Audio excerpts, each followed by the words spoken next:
Hello beautiful souls, எல்லோரும் எப்படி இருக்கீங்க? நான் நல்லா இருக்கேன்.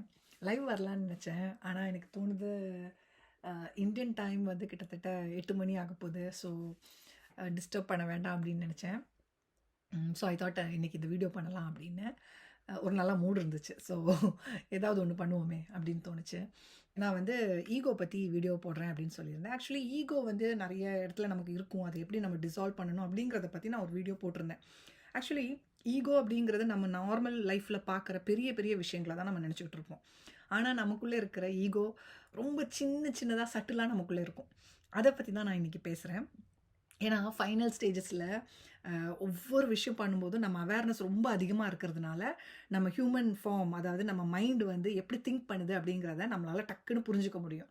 நான் என்ன வச்சு தான் நிறைய எக்ஸாம்பிள் சொல்ல போகிறேன். எனக்கு கேவலமாக நினைக்காதீங்க. ஏன்னா எனக்கு வந்து I always do my videos with my own experience. when I'm talking to somebody, நான் வந்து ஒரு ஃப்ரெண்டு கிட்ட பேசுகிறேன் அப்படின்னு வச்சுக்கோங்களேன். அந்த ஃப்ரெண்டு வந்து ஒரு விஷயத்தை பற்றி சொல்கிறாங்க. அவங்க லைஃப்பில் நடந்த ஒரு விஷயம், இல்லை இப்போ ஜாபில் வந்து அவங்க ஏதாவது ஒரு டிஃபிகல்ட்டி, இல்லை இன்னொருத்தங்களை பற்றி பேசுகிறது, அந்த மாதிரி சொல்லும்போது நான் வந்து அவங்கள ஜட்ஜ் பண்ண மாட்டேன். So I always think that நான் வந்து யாரையுமே ஜட்ஜ் பண்ணாத ஒரு பர்சனாக மாறிட்டேன் அப்படிங்கிற அந்த ஒரு எண்ணம் எனக்குள்ளே இருக்குல்ல, அது கூட ஈகோ தான். ஸோ வாட் ஹேப்பன்ஸ் இஸ், அந்த பர்சன் பேசிக்கிட்டே இருக்கும்போது நான் உடனே வந்து இவங்க எல்லாரையும் ஜட்ஜ் பண்ணுறாங்க, இல்லை இவங்க அவங்கள பற்றி தப்பாக பேசுகிறாங்க அப்படிங்கிற ஒரு தாட் எனக்கு டக்குன்னு வரும். முன்னாடி வந்து அது நமக்கு தோணாது. ஆனால் இப்போ வந்து கரெக்டாக நான் அதை பிடிச்சிருவேன். நான் அப்படி நினச்சேனே அப்படிங்கிறதே என்னோட ஈகோ தான். Because I am thinking that I am somebody good and not doing this, ஆனால் அவங்க பண்ணுறாங்க அப்படின்னு நினைக்கிறேன் பாருங்களேன், அது ஈகோ. அதே மாதிரி ஆஃபீஸில் எனக்கு வந்து நிறைய இன்டர்னல் பயங்கர பாலிட்டிக்ஸ். நான் எதுலேயுமே இன்வால்வ் ஆக மாட்டேன். நான் வந்து தனியாக ஒரு டிஃப்ரெண்ட் பர்சனாக தான் அங்கே இருப்பேன். எல்லாருக்கூடையுமே நல்லா பேசுவேன், ஆனால் இன்வால்வ் ஆக மாட்டேன். ஆனால் ஒரு சின்ன இன்டர்னலி அவங்களுக்குள்ள ஒரு ஷஃப்லிங் பண்ணணும். அப்போ அந்த ஷஃப்லிங் பண்ணும்போது மேனேஜர் வந்து எல்லாரையும் ஒன்றா உட்கார வச்சுட்டு நீங்களே டிசைட் பண்ணிக்கோங்க அப்படின்னு சொன்னார். அப்போ வந்து நான் அங்கேருந்து வெளில வந்துட்டேன். நான் வந்து அவர்கிட்ட சொன்னேன், நான் போயிடவா, because I am not a part of it. அவங்க என்ன டிசைட் பண்ணாலும் எனக்கு ஓகே தான் அப்படின்னதும் அவர் ஓகே நீ வேண்டாம், அவங்க பண்ணிக்கிட்டோம் அப்படின்னாரு. Because my role is different, அவங்க எல்லாரும் வேற ஒரு ரோல் அந்த மாதிரி. அப்போது வெளியில் வரும்போது என் மனசுக்குள்ளே என்ன வந்துச்சு அப்படின்னா, எல்லாம் நல்லா அடிச்சுக்க போகிறாங்க அப்படிங்கிற தாட் வந்துச்சு. So actually why did I think that அப்படின்னு நான் யோசிக்கும்போது எனக்கே அசிங்கமாக இருந்தது. அவங்க வந்து எல்லாரும் அடிச்சுப்பாங்க அப்படிங்கிறதுல எதுக்கு எனக்கு சந்தோஷம் வரணும்? இல்லை why should I feel like I am not a part of that, அவங்கெல்லாம் சண்டை போட்டுக்கிறாங்க அப்படிங்கிற மாதிரி நம்மளையே நம்ம கொஞ்சம் பெருமையாக நினச்சிக்கிறோம் இல்லையா? இதெல்லாம் ஈகோ. ஸோ அந்த ஸ்பாட்டில் எல்லாம் நான் வந்து என்னை கிளியர் பண்ணுவேன். I should not think like that. எப்படி நீ அப்படி திங்க் பண்ண? அவங்கெல்லாம் சண்டை போட்டுக்கிறாங்கன்னா நீயே அதில் பெருசாக என்னமோ அந்த நம்ம காசிப்லாம் நான் கேட்க மாட்டேன், ஆனாலும் அவங்க காசிப் பண்ணுறாங்க அப்படிங்கிறத ஒரு சந்தோஷம். So these kind of small things நமக்குள்ளே இருக்குங்க, தெரியாமல் இருக்கும். சம்டைம்ஸ் வி வாண்ட் டு ஒருத்தவங்க வந்து நம்மக்கிட்ட ஒரு விஷயம் சொல்கிறாங்க, அவங்க சொன்னது பொய் அப்படின்னு நம்ம இன்ட்யூஷனுக்கு புரிஞ்சுது அப்படின்னா, ஒரு எக்ஸ்பீரியன்ஸில் நான் சொல்கிறேன். ஒருத்தங்க என்கிட்ட வந்து பேசினாங்க, அவங்க சொன்னது பொய்யா, அவங்க சொன்னது வந்து பொய் அப்படிங்கிற மாதிரி என் மனசில் ஒரு தாட் வந்துச்சு. சரி, அவங்க சொன்னது பொய்யா இருக்கட்டும் உண்மையாக இருக்கட்டும், நான் விட்டுறணும்ல. நான் வந்து அவங்க சொன்னது உண்மையாக பொய்யா அப்படின்னு தெரிஞ்சுக்கிறதுக்காக அந்த பர்சன்கிட்ட இன்டைரக்ட்லி அந்த டாப்பிக்கை பற்றி பேசினேன். அப்போது பேசினதுக்கு அப்புறம் எனக்கு டக்குன்னு தோணுச்சு, why did I do this? அது வந்து தப்பான ஒரு விஷயம் இல்லையா? அவங்க சொன்னது பொய்யோ இருக்கட்டும் உண்மையாக இருக்கட்டும், ஐ don't have to care about it. அவங்க சொன்னாங்க அப்படின்னு சொல்லிட்டாங்க, நான் அதை வந்து அக்செப்ட் பண்ணிக்கணும். அவங்க சொல்லலைன்னா தட்ஸ் தேர் குவாலிட்டி. வை ஆம் I going to check that weather அவங்க சொன்னாங்களா இல்லையா? இதெல்லாம் தான் ஈகோ. நமக்கு வந்து இந்த விஷயங்கள்லாம் முன்னாடி நமக்கு தெரியாது. ஏன்னா நம்ம பாட்டுக்கு நார்மல் லைஃப்பில் இதெல்லாம் பண்ணிகிட்டு இருப்போம். ரொம்ப சின்ன விஷயங்கள், இதில் ஒன்றும் பெரிய தப்புன்னு சொல்கிறதுக்கு இல்லை. பட் ஆனாலும் இந்த மாதிரி விஷயங்கள்லாம் உங்கள் அவேர்னஸ் அதிகமாகும் போது நமக்கு அழகாக நம்மளை காட்டித்தரும். நமக்கே அசிங்கமாக இருக்கும், நான் இப்படி திங்க் பண்ணுறேனே அப்படின்னு. ஸோ அந்த மாதிரி சின்ன விஷயங்கள் நம்மளை விட்டு போகணும். அண்ட் எவ்ரி மொமெண்ட் நம்ம பேசுகிற ஒவ்வொரு விஷயமும் நமக்கு அவேராக இருக்கும். இப்போ நான் வந்து என்னோட ஏதாவது ஒரு விஷயத்தை பற்றி பேசுகிறேன், என் ஃபேமிலி கூடயா இருக்கட்டும், என் பொண்ணுங்கள்கிட்ட பேசும்போதாக கூட இருக்கட்டும், நான் வந்து அவங்க வந்து அவங்களோட ஒரு அபிப்பிராயத்தை சொல்லுவாங்க, நான் வந்து என்னோட அபிப்பிராயத்தை பற்றி பேசுவேன். Like we argue a lot.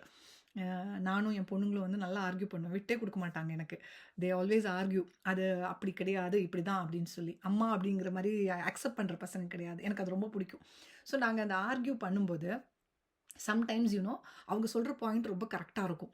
அப்போ வந்து நான் என்ன பண்ணுவேன் அப்படின்னா, அதுக்கப்புறம் திரும்பி வந்து என்னோட பாயிண்ட் கரெக்ட் அப்படின்னு ப்ரூவ் பண்ணுறதுக்காக சர்ச் பண்ணுவேன் நான். சர்ச் பண்ணி அந்த கண்டென்ட்டை எடுத்து அவங்களுக்கு அனுப்புவேன். ஸோ அங்கே வந்து என்னோட ஈகோ ஒர்க் ஆகிருக்கு. Why did I want to prove that I was right? நான் ரைட்டாக இருக்கட்டும், இல்லை அவங்க ரைட்டாக இருக்கட்டும், but I shouldn't have done that இல்லையா? ஸோ தேட் இஸ் வேர் நம்மளை வந்து கடவுள் கொஞ்சம் கொஞ்சமாக அந்த அவேர்னஸை நம்மக்கிட்ட கொண்டு வந்து கொடுத்து கொடுத்து கொடுத்து நம்மளை இந்த லைஃப்பில் தேவையில்லாத ஆர்கியூமெண்ட்ஸ், தேவையில்லாத அந்த தாட்ஸ் அதையெல்லாம் வந்து கிளியர் பண்ண வைப்பார். அப்படின்னா நம்ம வந்து கேட்கலாம், அப்போ என்ன நம்ம கடவுள் மாதிரி வாழணுமா அப்படிங்கிறது? அப்படி கிடையாது. எப்போதுமே வாட் இன்டென்ஷன் எப்படி அப்படிங்கிறது. இப்போ சொன்னதுக்கு எல்லாமே வந்து என்னோட இன்டென்ஷன் வேறு மாதிரி இருந்ததுன்னா நான் அதை பண்ணலாம். வென் அவங்க எல்லாரும் ஃபைட் பண்ணிக்கிறாங்க அப்படிங்கும்போது நான் வந்து அவங்கெல்லாம் ஃபைட் பண்ண போகிறாங்க, பிரச்சனை இல்லாமல் அந்த இடத்துல கரெக்டாக எல்லாம் நல்லபடியாக முடிஞ்சிடணும் அப்படின்னு நான் திங்க் பண்ணால் தப்பு கிடையாது. அதே மாதிரி ஒருத்தங்க என்கிட்ட வந்து ஏதோ ஒன்று பொய் சொல்லிட்டாங்க, அது வந்து நான் அதை போய் கேட்க வேண்டிய அவசியம் இல்லை. If they have told the wrong thing, எனக்கு தானாக என் முன்னாடி அது ரிவீல் ஆகும். 100% ஷியோர் அது ரிவீல் ஆகும். அது எனக்கே எத்தனை வாட்டி எக்ஸ்பீரியன்ஸ் ஆகிருக்கு. இருந்தால் கூட நம்மளை தெரியாமல் சில டைம் நம்ம இந்த ஒரு பிஹேவியரை காட்டிடுவோம். So let us wait for it to naturally happen. அது நமக்கு தெரியணும்னு இருந்தால் கடவுள் நமக்கு முன்னாடி காட்டி தருவார். இல்லை அப்படின்னா அது நமக்கு காட்டி தர மாட்டார். So I don't have to go and check whether அவங்க சொன்னது தப்பா உண்மையா அப்படிங்கிறது நம்ம நார்மலி பண்ண மாட்டோம். பட் சம்டைம்ஸ் எங்கேயோ நமக்குள்ளே இருக்கிற ஈகோ அந்த மாதிரி நம்மளை செய்ய வைக்கும். இப்போ வந்து நான் இப்போ சொன்ன ஆர்கியூமெண்ட் பற்றி சொல்லும்போதும், அந்த ஆர்கியூமெண்ட்டில் என்னோட இன்டென்ஷன் வந்து இது வந்து நம்ம ஆர்கியூ பண்ணும்போது ஒரு விஷயத்த வந்து நான் சொன்னது சரி அப்படின்னு ப்ரூவ் பண்ணுறதுக்கு இல்லாமல், if they are asking me அப்போனா ப்ரூஃப் காட்டுங்க அப்படின்னு சொன்னாங்கன்னா நான் போய் அங்கே சர்ச் பண்ணி அந்த ப்ரூஃபை காட்டலாம். இல்லை அப்படின்னா நான் வந்து அந்த ப்ரூஃபை வந்து பார்க்குறேன், ஒருவேளை நான் சொன்னது தப்பாக இருக்குமோ அப்படின்னு நான் நினச்சிக்கிட்டு நான் தேடுறேன் அப்படின்னா என்னோட ஆன்சர் கரெக்டு, நான் சொன்னது தான் சரி அப்படின்னு எனக்கு தோணுச்சு அப்படின்னா I can just find that and feel satisfied. Okay, நான் தப்பாக பேசலை அப்படின்னு நான் நினச்சிக்கலாம். ஆனால் அங்கே போய் அதை காட்டி நான் ப்ரூவ் பண்ணணும்னு நினைக்கிறது என்னோட ஈகோ. ஸோ நம்மளை வந்து யாராவது குறை சொல்லும்போது டக்குன்னு நம்மளோட மென்டாலிட்டி வந்து எப்படி இருக்கும் அப்படின்னா டிஃபெண்ட் பண்ணுறதுக்காக நம்ம ட்ரை பண்ணுவோம். அதாவது நான் தப்பு செய்யலை அப்படிங்கிறதுக்கு.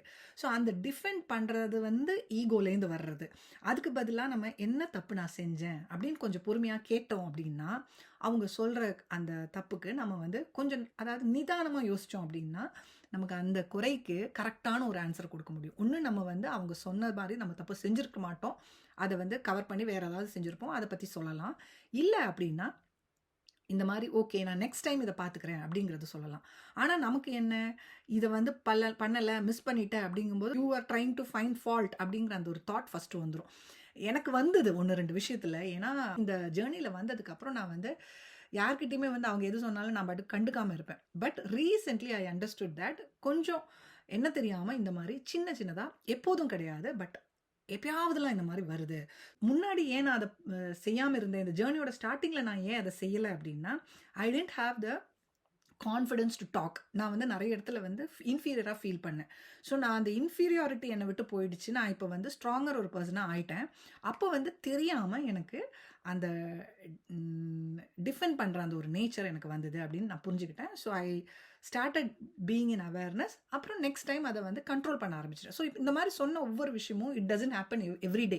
ஸோ இந்த மாதிரி ஒன்று ஹேப்பன் ஆனதுக்கப்புறம் நான் டக்குன்னு அந்த பாயிண்ட்டை பிடிச்சிக்கிட்டு I self talk, make myself aware that okay next time don't think like that அப்படின்னு. அப்போ நம்ம நெக்ஸ்ட் டைம் அதை திங்க் பண்ண மாட்டோம், நம்ம பண்ண மாட்டோம். But what I'm saying is இந்த மாதிரி சட்டிலாக நிறைய இடத்துல நம்ம ஈகோ ஒர்க் ஆகும். You don't even know that it is your ego. நம்ம வந்து நார்மல் மனுஷங்களாக நம்ம பண்ணுற ஒரு விஷயம் இது.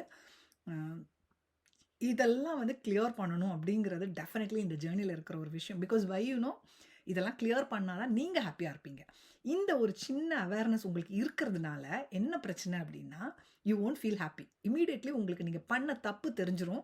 யூ வில் ஃபீல் பேட், நான் அப்படி நினச்சிட்டேனே அப்படிங்கிற அந்த விஷயம் வரும். ஸோ ஆனால் வந்து நம்ம நினச்சிட்டேனே அப்படின்னு சொல்லி அதில் கவலையில் இருக்கிறதுக்கு பதிலாக okay I did that in a wrong way, next time I will not repeat it அப்படிங்கிற மாதிரி அதை சேஞ்ச் பண்ணுங்கள்.